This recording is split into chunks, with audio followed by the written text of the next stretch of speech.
Tous ensemble, nous allons vous présenter les conseils d'experts pour réussir votre acquisition immobilière en France en tant qu'expatrié ou non-résident. Nous allons chacun individuellement se présenter. Pour notre part, donc l'étude Chevreux, nous sommes une étude de notaire, une entreprise notariale qui est présente sur le territoire national et aussi international.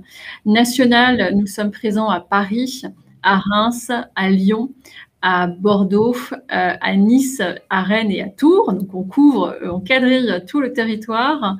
Et puis nous avons des partenariats à l'international, notamment en Italie et au Canada. Nous sommes un groupe important puisque nous avons donc 59 notaires à l'étude de Paris, dont 25 associés, avec 5 domaines d'activité. À la fois, on va traiter du développement immobilier, du financement immobilier, de l'investissement et arbitrage, bien sûr des questions traditionnelles de patrimoine, de transmission patrimoniale, et le résidentiel, c'est-à-dire l'investissement immobilier dont on va parler tous ensemble ce soir. Plus précisément, nous allons parler donc de cette acquisition en France, de l'acte notarié au financement et à l'assurance. Et la première question que l'on va se poser, c'est quelles sont les étapes clés et les délais lorsque l'on veut réaliser une acquisition d'un bien immobilier en France en tant que non-résident? Quel est le coût d'une acquisition? Quelle structuration doit-on envisager? Peut-on aussi acheter un bien à distance, puisque nous ne sommes pas sur place, nous sommes par définition non-résidents expatriés, et on verra assez rapidement, mais comment anticiper la transmission de ce bien nouvellement acquis.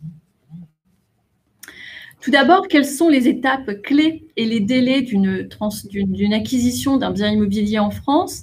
Eh bien, une fois que vous avez trouvé le bien dans lequel vous souhaitez investir, il va y avoir toute une phase précontractuelle qui va à peu près durer 2 à 3 semaines. Vous allez faire une lettre d'offre qui va être acceptée par le vendeur au moyen d'un agent immobilier, bien souvent, qui fera donc l'intermédiaire entre le vendeur et l'acquéreur. Et puis, avant de signer ce que l'on appelle une promesse de vente, c'est-à-dire un avant-contrat, donc un compromis de vente ou une promesse de vente, eh bien, le notaire va faire un audit de l'immobilier. Il va rassembler un certain nombre de documents, vérifier que le vendeur est bien propriétaire, vérifier les diagnostics techniques du bien, la bonne santé aussi financière de la copropriété. Tout cela en vue d'établir la promesse de vente. Une fois que vous avez signé la promesse de vente, eh bien, en tant qu'acquéreur, vous allez avoir un délai de 10 jours de réflexion pendant lesquels vous allez pouvoir donc réfléchir à cette acquisition et se dire est-ce que je continue ou pas. En tout cas, vous pouvez tout à fait vous rétracter pendant ces 10 jours. Une fois que les 10 jours sont passés, vous allez avoir un autre délai qui va s'ouvrir. C'est un délai de 45 jours pour l'obtention du prêt. On en parlera un petit peu plus ensuite avec l'OR, notamment pour le financement. Et une fois que vous avez obtenu votre prêt, donc le financement, eh bien, on va arriver à la remise des clés, c'est-à-dire à la signature de l'acte notarié.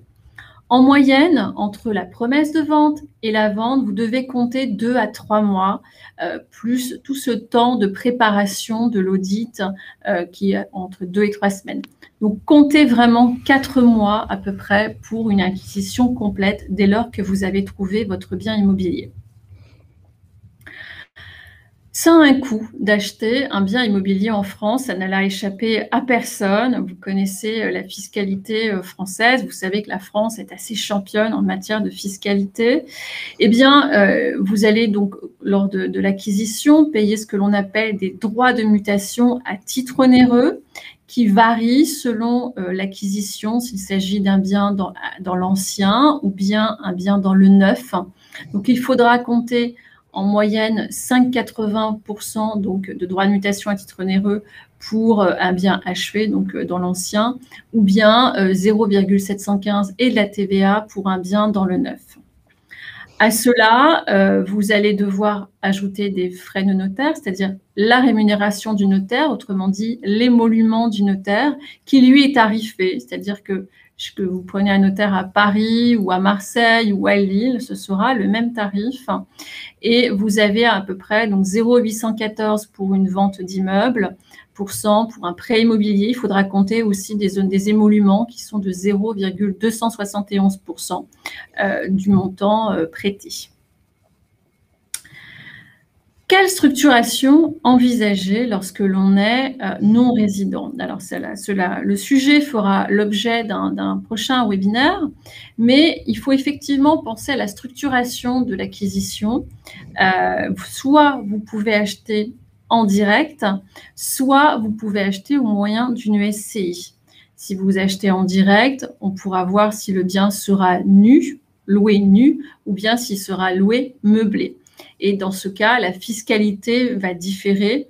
On pourra passer donc à une imposition des revenus fonciers qui est entre 20 et 30% pour un bien qui est loué nu, versus passer en LMP ou en MNMP, donc avec une fiscalité aux bénéfices industriels et commerciaux lorsque le bien est loué meublé. Lorsque vous avez l'acquisition en direct, vous avez aussi l'acquisition sous forme de SCI, Société Civile Immobilière. Alors, je décomplexe tout de suite les auditeurs. Ce n'est pas parce qu'on achète en SCI que l'on va payer moins de fiscalité. C'est pas vrai. La SCI, c'est tout d'abord un outil pour faciliter la gestion du bien, la transmission du bien, et dans lequel on va pouvoir distinguer le pouvoir de l'avoir. La SCI va notamment éviter les règles de l'indivision. Et en matière de succession, et selon certaines conventions fiscales, effectivement, la SCI pourrait ne pas être imposable au moment de la succession. Alors, il y a toutes ces considérations à voir au moment d'une acquisition, et cela fait l'objet d'un audit avec votre notaire avant, bien sûr, de signer l'acte définitif, l'acte authentique. Une question pratique, puisque vous êtes aujourd'hui pas en France par définition, vous êtes en Europe. Une question pratique, est-ce que je peux acheter à distance? Est-ce que je peux signer l'acte de vente ou une procuration ou un prêt? Est-ce que je peux réaliser tout ceci à distance? La réponse est oui. Il y a eu plein de questions qui se sont posées dans les années antérieures, et le Covid a quelque peu accéléré le progrès, en tout cas technologique et juridique. Aujourd'hui, vous pouvez réaliser une acquisition dans l'ancien, comme auparavant, au moyen d'une procuration sous seing privé, qui peut être fait à distance. Donc, le notaire, concrètement, vous envoie la procuration. Vous pouvez faire certifier votre signature devant les autorités locales. Si vous faites un prêt et que le prêt est garanti par une caution ou un privilège de prêteur de deniers, vous pourrez également passer par le système de la procuration sous seing privé. Donc, ça ne pose pas de difficulté. En revanche, pour les acquisitions dans le neuf et les acquisitions dont le financement est garanti par une hypothèque, eh bien, la procuration doit être effectuée sous forme authentique. Authentique, c'est-à-dire par devant notaire, tel que l'on le conçoit en France. Alors, il y a eu beaucoup de difficultés dans le passé pour réaliser ce type de procuration quand on était expatrié. Aujourd'hui, et cela de presque un an, eh bien, il est possible de réaliser des procurations avec votre notaire en France, et cela par visio. C'est-à-dire que concrètement, vous comparaissez devant le notaire au moyen de la visio des notaires, et donc vous donnez pouvoir à l'étude ou bien à une personne que vous connaissez en France pour pouvoir régulariser l'acte à votre place. Donc oui, c'est possible aujourd'hui d'acheter à distance, et cela, peu importe la garantie en fait attachée à votre prêt.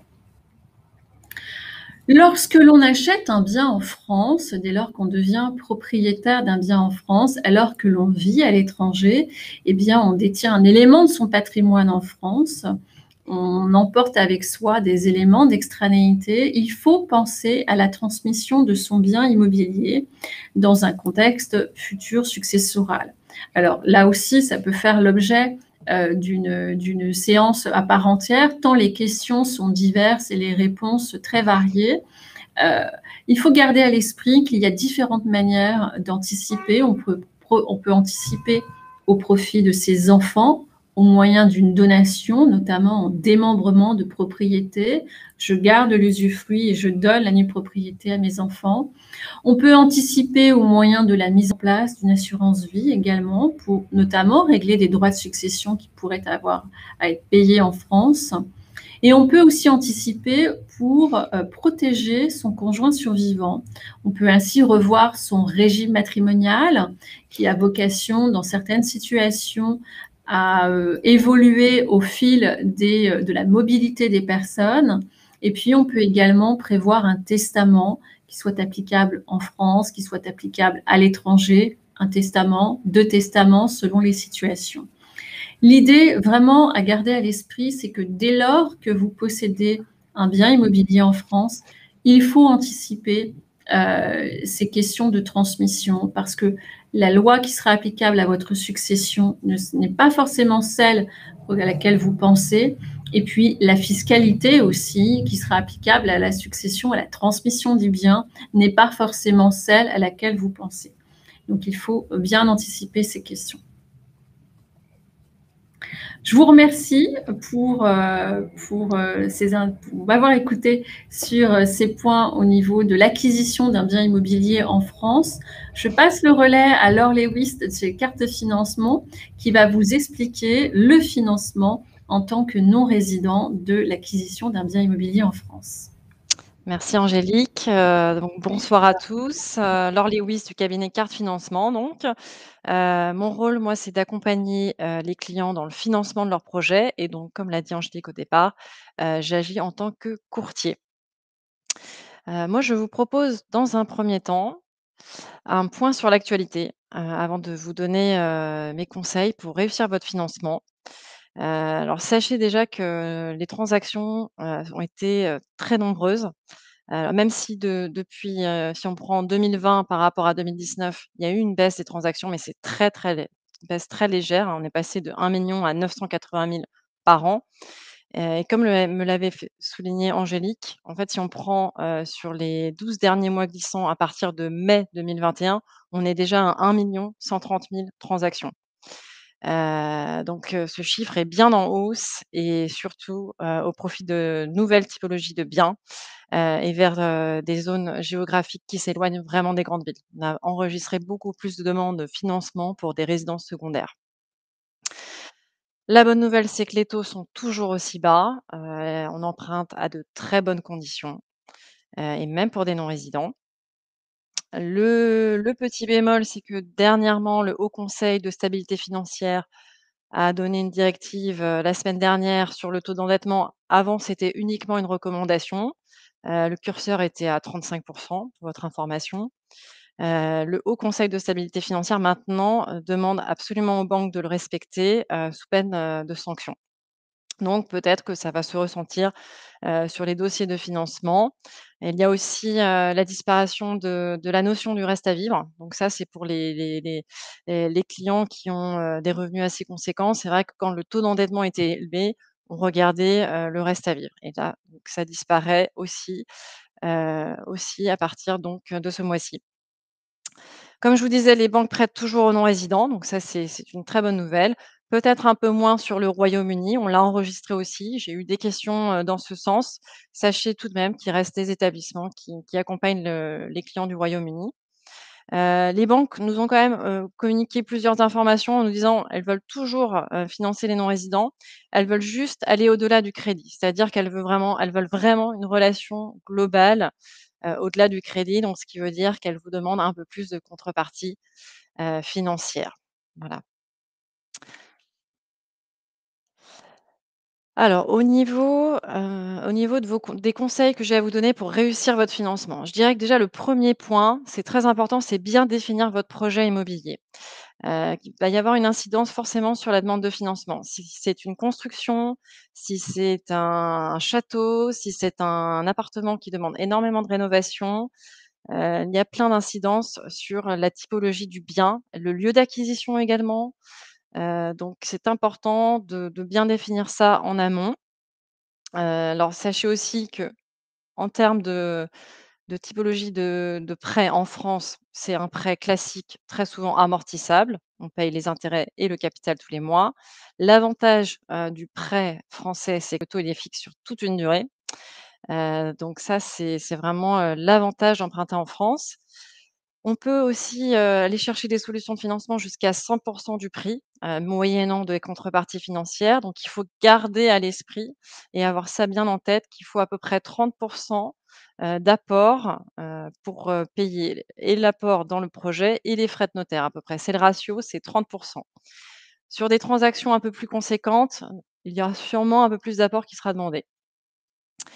Concernant justement les montants, attention, on a aussi noté, que les petits projets en dessous de 150 000 € sont moins acceptés par les banques parce que les taux sont très bas. Donc ce qui se passe, c'est que les dossiers, sont moins rémunérateurs pour elles et le travail malgré tout c'est un travail il faut monter un dossier pour un non-résident, donc ça demande un peu plus de temps et donc elles ont remonté le curseur sur la demande, on va dire, de financement minimum. Donc c'est 150 000 à peu près minimum. Et concernant, les demandes à plusieurs millions d'euros, c'est pareil, c'est vraiment du sur mesure, donc c'est compliqué de vous donner un ratio d'apport, mais il faut garder en tête à peu près 30 à 40 pour payer l'apport ou les contreparties, plus les frais de notaire. Concernant les garanties qui sont demandées, bien évidemment, elles peuvent prendre une garantie sur le bien, donc soit, passer par un organisme de caution, soit passer par, une hypothèque, un privilège de prêteur de données ou une hypothèque, si c'est du neuf. Voilà. Je dirais qu'en deuxième conseil, ce qui est important, c'est de bien valider le financement en amont, de la recherche. C'est déjà délimiter une enveloppe, savoir combien je peux emprunter. Il y a des sujets de enfin, on va des sujets de revenus qui sont pas toujours pris en compte. Sachez que les revenus variables, les banques ne prennent pas toujours en compte, si jamais vous êtes fraîchement embauché, par exemple. Donc ça vaut vraiment la peine de bien valider ça. No également les notions d'apport aussi et la banque va aussi regarder, l'épargne qui vous restera après projet. Parce que c'est vrai que si vous mettez tout dans le projet et qu'il vous reste rien derrière, ça peut, poser un souci dans la demande. Et bien évidemment, donc valider votre taux d'endettement, comme je vous disais. Donc le taux d'endettement, c'est quoi? C'est le total, des charges divisé par les revenus, multiplié par 100 et bien sûr la future charge du prêt aussi est à prendre en compte. 3e conseil, il faut démontrer une stabilité professionnelle, pour rassurer nos banques en France. Donc si vous êtes salarié, il faut être en contrat permanent avec 3 fiches de paye et être en dehors de sa période d'essai.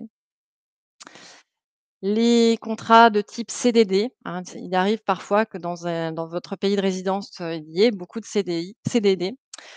Donc si vous n'êtes pas, salarié ONG ou fonctionnaire, international, ce qui est souvent la typologie de leur contrat, il est compliqué de trouver un financement quand on est en CDD. Et si jamais vous êtes donc chef d'entreprise ou en profession libérale, il faut juste bien démontrer de 3 ans d'activité sous la même structure, avec bien évidemment des revenus stables et surtout ce qui est très important, c'est de bien se verser un dividende et un salaire. Ce sera le dividende et le salaire que prendra la banque en compte et non le chiffre d'affaires. Donc elle prendra ce qui est déclaré sur vos revenus, enfin sur votre déclaration de revenus dans le pays de résidence et elle fera la moyenne des 3 dernières années. Important aussi de bien se renseigner sur la liste des pièces à fournir pour le dossier. Ça, c'est, je dirais, un point essentiel. Donc typiquement, si vous êtes déjà propriétaire en France, il faut être bien en règle avec le fisc, hein. C'est-à-dire que en tant que non-résident, il faut bien faire une déclaration d'impôt sur les revenus fonciers et la banque est là aussi pour faire la police sur ces documents. C'est-à-dire que si vous n'êtes pas en règle, elle ne vous financera pas, malgré la qualité de votre dossier. Et également bien définir la structure de l'emprunteur, comme l'a souligné tout à l'heure Angélique. Alors je rejoins aussi Angélique sur bien maîtriser son timing, c'est très important. Donc tout ce qu'on s'est dit, valider, sa capacité d'emprunt, se renseigner sur la liste des pièces, faut bien le faire en amont, voire même avant de faire une offre, pour pouvoir, une fois que l'offre est acceptée, on peut déjà aller chercher des réponses bancaires, ça c'est important. Interroger, la place et surtout à partir du moment où le dossier il est complet et le compromis est signé, le dossier peut être officiellement déposé à la banque Et j'aurais tendance à dire, pour le délai de la clause suspensive, actuellement, il y a vraiment des délais de traitement au niveau des banques. J'aurais tendance à conseiller 60 jours, voilà, pour obtenir une offre de prêt, pour que tout puisse se terminer à peu près dans une fenêtre de 3 mois.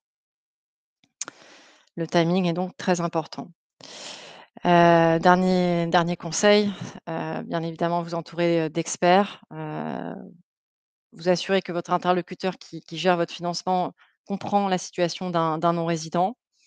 Je vous donne 2 mots sur le cabinet. Nous sommes donc un courtier spécialisé.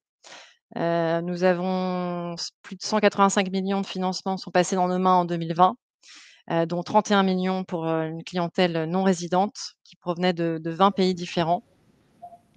Je dirais que nous sommes une équipe, internationale. Nous avons financé des clients depuis plus de 10 ans.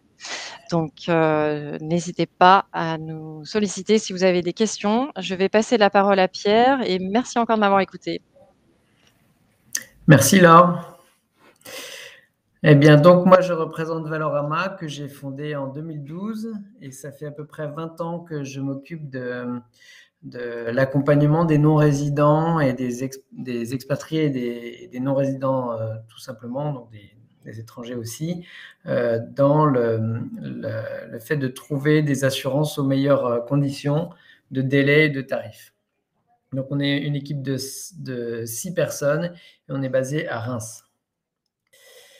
Donc, sachez d'une part, au niveau réglementaire, que ce n'est pas une obligation d'avoir une assurance, mais ce sont surtout les banques qui les exigent. Donc, c'est une sécurité pour elles et c'est aussi une sécurité pour vous, puisque ça vient bien libérer du prêt si, par exemple, votre épouse et vous êtes assurés, eh bien, la personne qui reste va avoir une dette soit annulée si vous êtes à 100% d'assurance, soit diminuer si vous êtes à une plus petite proportion d'assurance.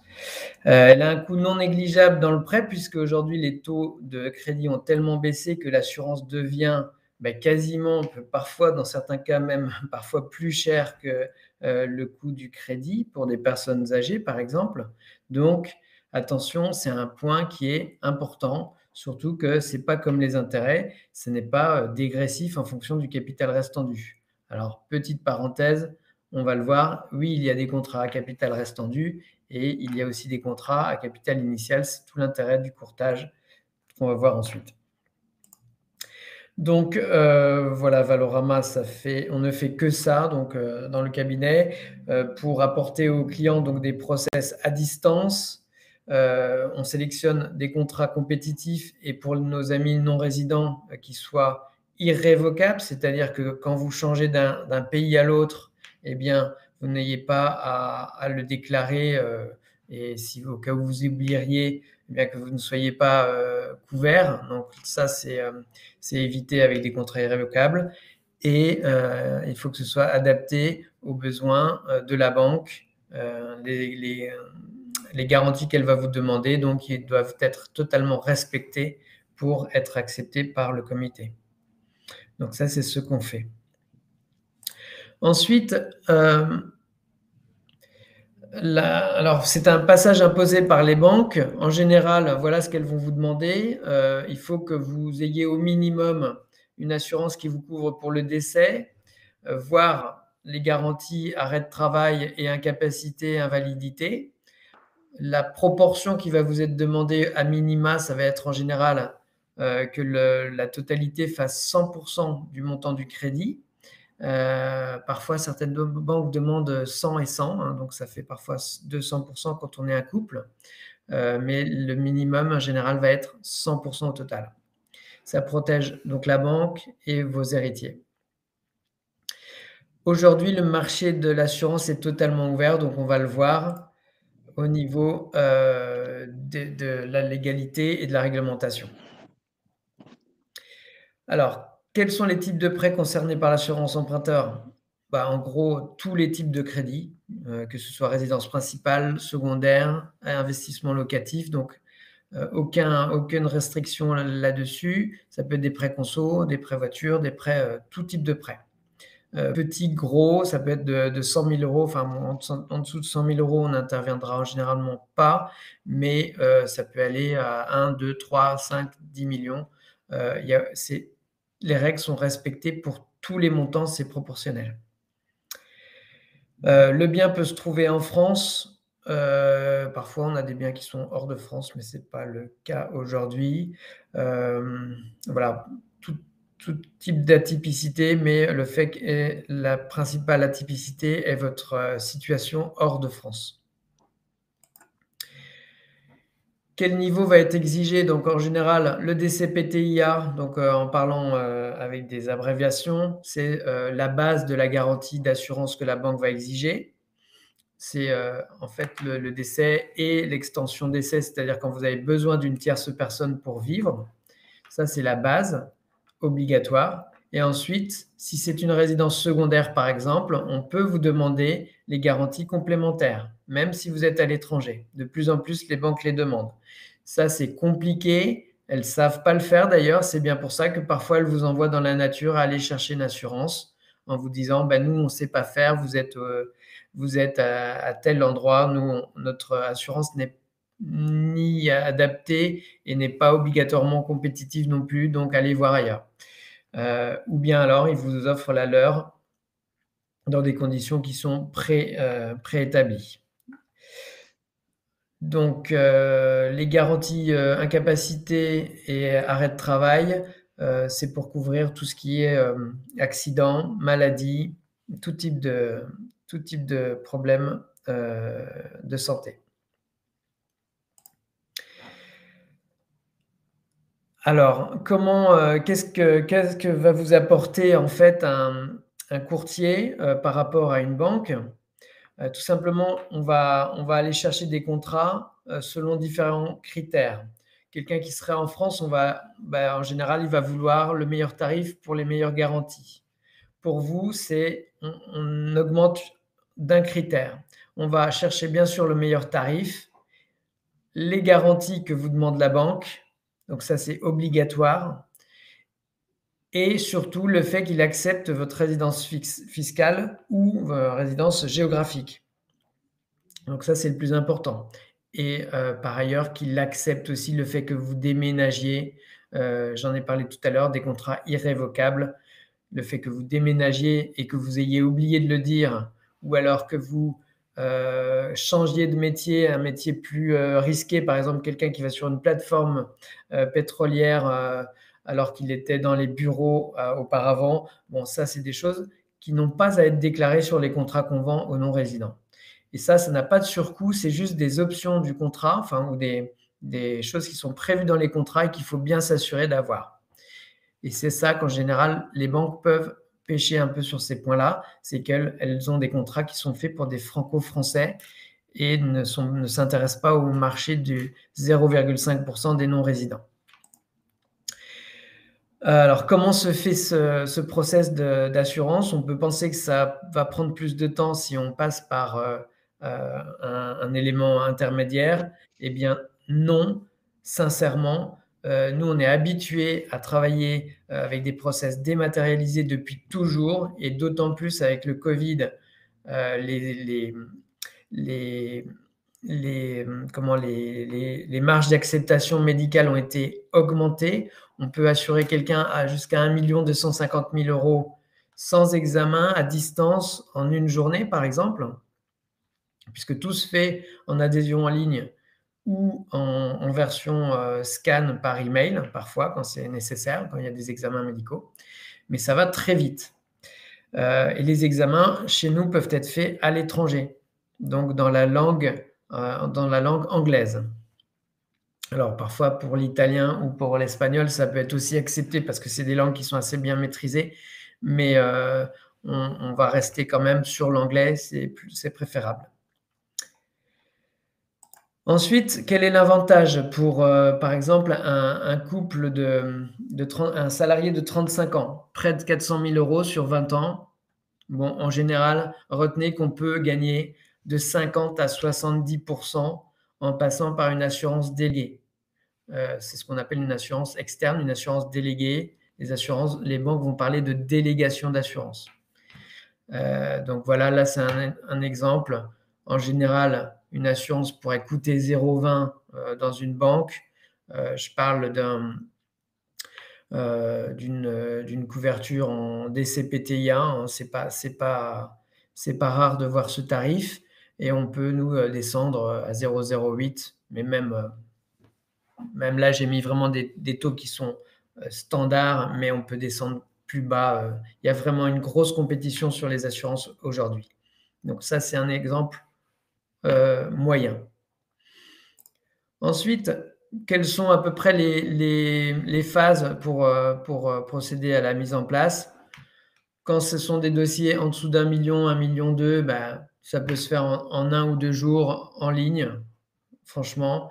Et en plus, on est habitué aux demandes des banques, donc on sait ce qu'il faut vous donner comme garantie, si c'est seulement le DCPTIA ou si c'est toutes les garanties. On le sait déjà, on travaille avec toutes les banques, c'est elles qui nous sollicitent même.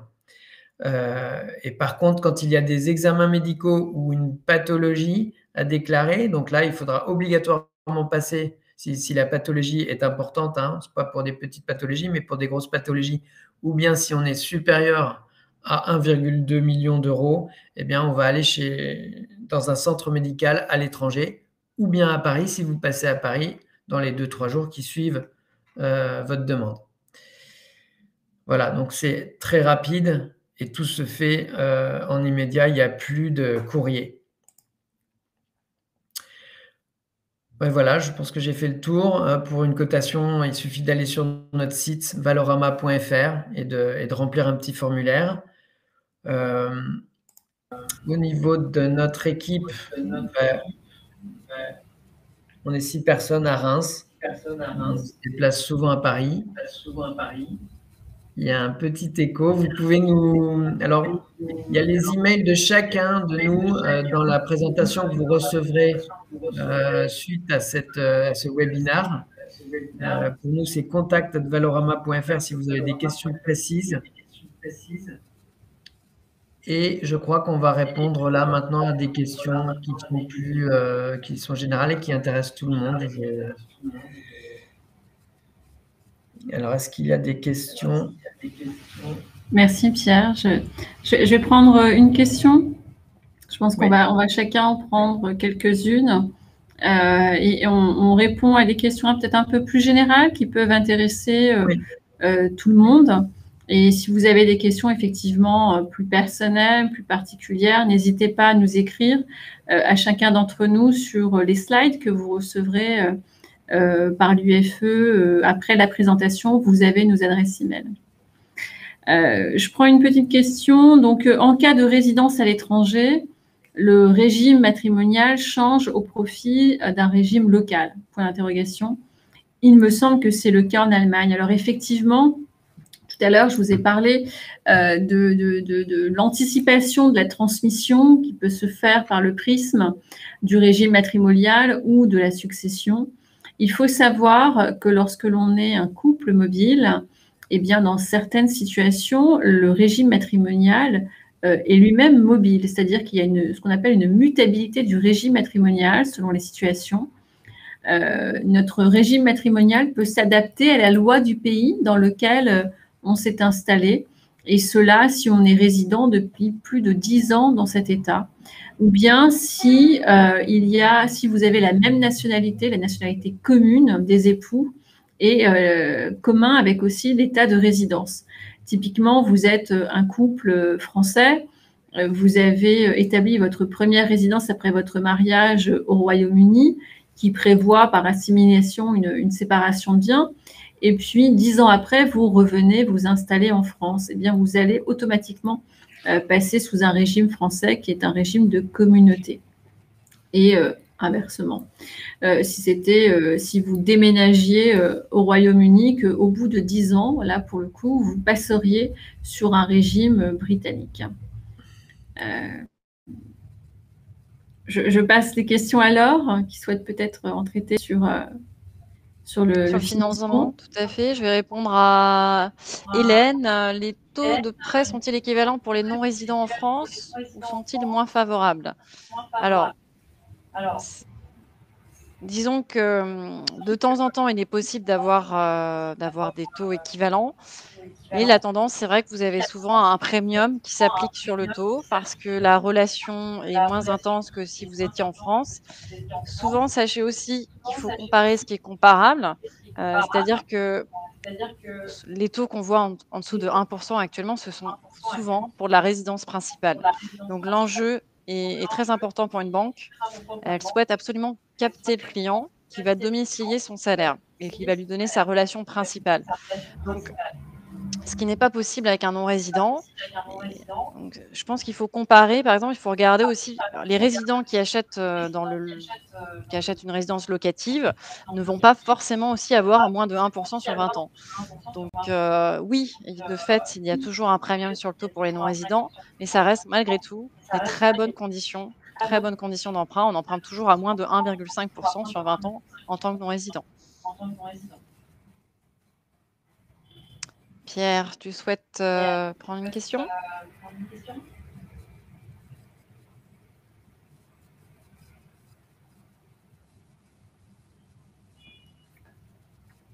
Je pense qu'on n'entend pas Pierre, donc peut-être Angélique? Je prends le micro. D'accord. Vas-y. Donc, en fait, je réponds à la question, est-ce que nos assurances ont les mêmes garanties, offrent les mêmes couvertures que celles des banques qui sont vendues par les banquiers comme étant les meilleures?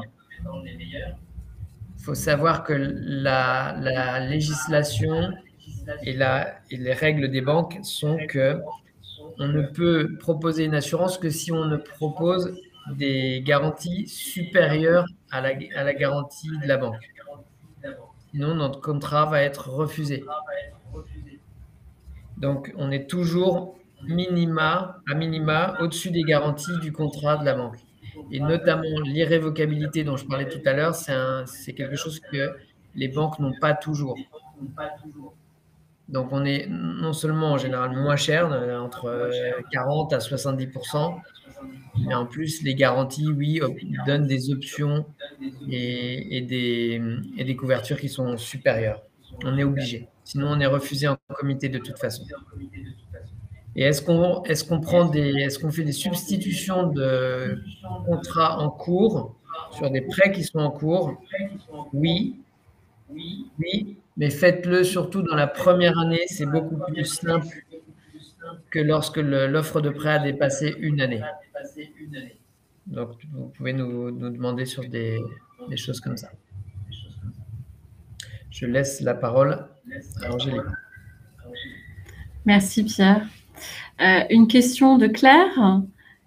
Comment valablement anticiper dans un environnement fiscal instable, succession égale planification plus ou moins à long terme? Alors c'est une très bonne question. J'ai pour habitude de dire que nous n'avons pas une boule de cristal fiscale. Bon, effectivement, lorsque l'on planifie la transmission de son bien, notamment sur le plan fiscal, on le planifie selon la fiscalité applicable au jour de la planification. Mais de manière générale, en termes de planification, il me semble qu'il faut continuellement, au long de la vie, revoir sa planification. Un peu comme un check-up médical que vous allez faire tous les 5 ou 10 ans, eh bien, vous allez refaire un audit patrimonial et de transmission patrimoniale tous les 5 ou 10 ans, ou bien au gré d'un événement dans votre vie. Un déménagement, la naissance d'un enfant, un divorce par exemple. Tous ces événements vont vous amener à revoir votre planification successorale. Donc, la raison principale, parce que vous avez un événement, mais aussi parce que, comme le souligne Claire, il y a aussi alors, une instabilité, mais surtout une évolution législative et fiscale qui se réalise tout au fil des années. Donc, c'est bon de revoir avec son notaire si les éléments que l'on a mis en place hier sont toujours applicables aujourd'hui et potentiellement s'ils sont applicables demain. Et demain, il faudra revoir de la même manière si les dispositions que l'on a prises sont toujours applicables. Je n'incite pas à revoir ces planifications et tous ces outils tous les jours, bien non, pas du tout, mais vraiment les revoir, voilà, de manière périodique, peut-être tous les 5 ou 10 ans, ou bien au fil des événements de la vie. Alors, je vais prendre la question de...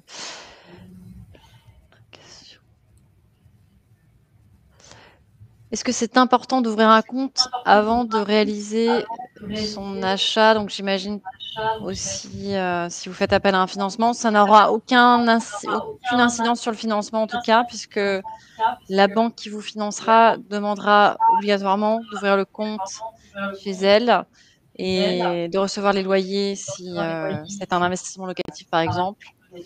Et elle se voudra aussi, bien évidemment, vous équiper avec des cartes et des assurances aussi.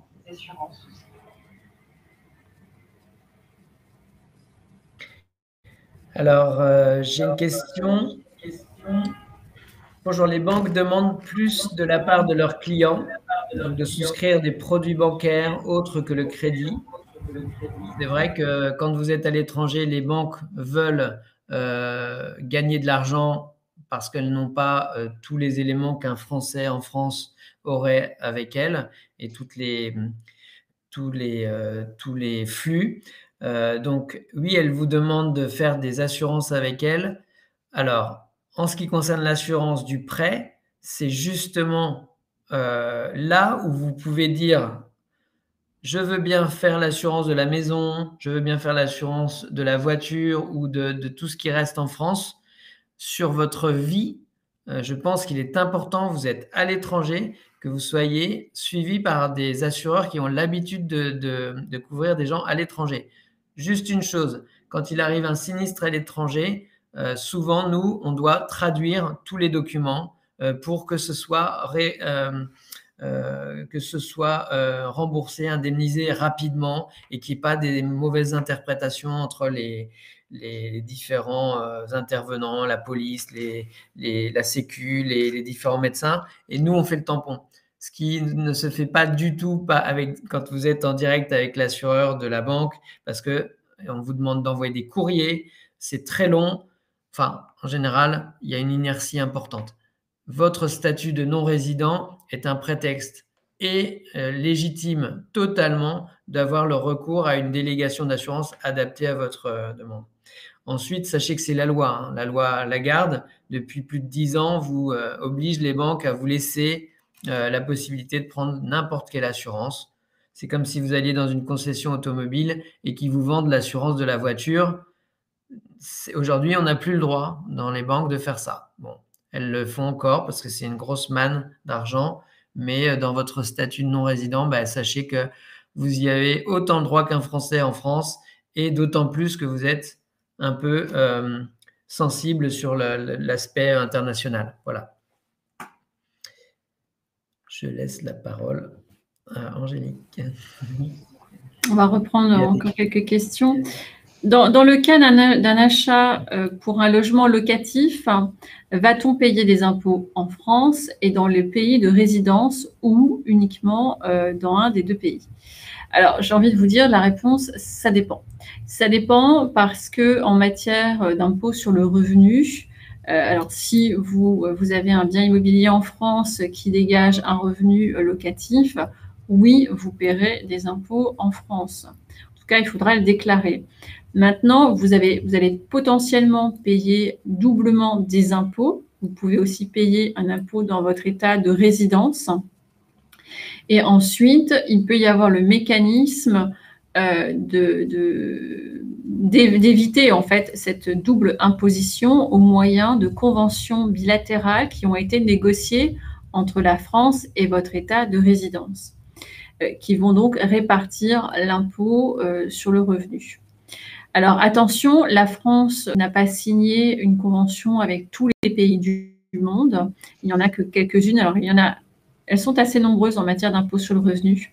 Mais en tout cas, c'est un point que vous devez regarder. Est-ce qu'il y a une convention ou pas, évitant la double imposition? Donc je passe la main à Laure, peut-être pour Oui, une dernière pour une question dernière chacun. question. Très bien. Alors Mathieu, bonsoir. Dans le calcul du taux d'endettement, quelles charges sont à considérer? Donc si vous êtes, locataire de votre résidence principale, on va prendre le loyer. Si vous êtes propriétaire, on va Angélique, prendre la mensualité. peut-être couper le micro parce qu'il y a un écho, je crois. Donc on va prendre, la mensualité si vous êtes propriétaire de votre, résidence principale. Si vous avez déjà un parc immobilier, bien évidemment, on prendra donc toutes les charges d'un côté de prêt et si jamais vous avez un leasing voiture aussi, on va le prendre en compte, un prêt conso également, et si vous êtes, divorcé, vous payez une pension, cela, va rentrer en compte. Ah, par contre, si vous êtes, vous payez la crèche, une école privée, sachez que ça ne rentre pas en compte. Uniquement soit du loyer, soit des crédits, en fait, ou pension alimentaire. Je vais passer la parole à Pierre. Alors, quand on a une pathologie ou quand on sait à l'avance qu'on va déclarer quelque chose, effectivement, là, vous pouvez vous dire que ça va prendre un petit peu plus de temps et justement dire à la banque, écoutez, moi, mon assurance, je m'en occupe tout seul. Parce que d'autant plus dans une banque, ça va là, pour le coup, prendre du temps de courrier. Euh, oui, quand on a une pathologie, nous, on a un recul qui nous permet de savoir où est-ce qu'on va passer l'assuré et où la pathologie va être acceptée avec les meilleures conditions, de la manière la plus rapide et avec la plus petite surprime, voire pas de surprime du tout. Par exemple, je pense à problème de thyroïde, problème de diabète, problème de tout ça, c'est très connu et on sait où les passer pour qu'il n'y ait pas de surprime. Voilà. Euh, voilà, donc je passe la parole peut-être pour une dernière question à Angélique.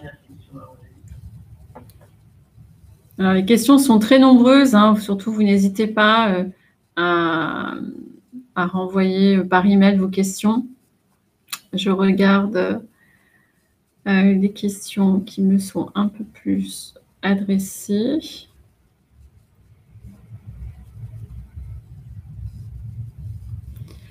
Alors une question de Boris, est-il possible d'acquérir un bien en France de manière partagée avec une personne résidant et travaillant en France et son ami résidant et travaillant au UK? Donc j'ai une personne qui aura sa résidence principale en France et une seconde qui aura sa résidence principale au UK. La réponse est oui, tout simplement. Il n'y a pas de condition de résidence pour pouvoir acheter un bien immobilier en France. Vous pouvez être résident en France ou non résident. Vous pouvez acheter à 2, à 3, à 4 sous forme de société. Il n'y a pas de restriction à ce niveau-là.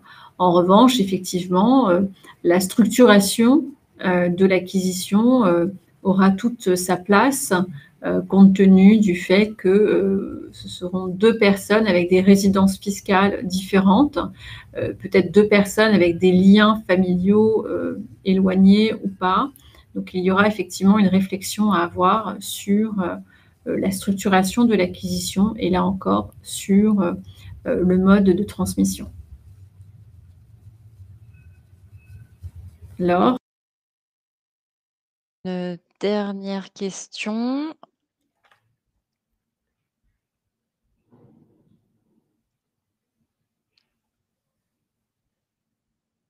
Alors, est-ce que les banques en France connaissent nos prêts en cours à l'étranger?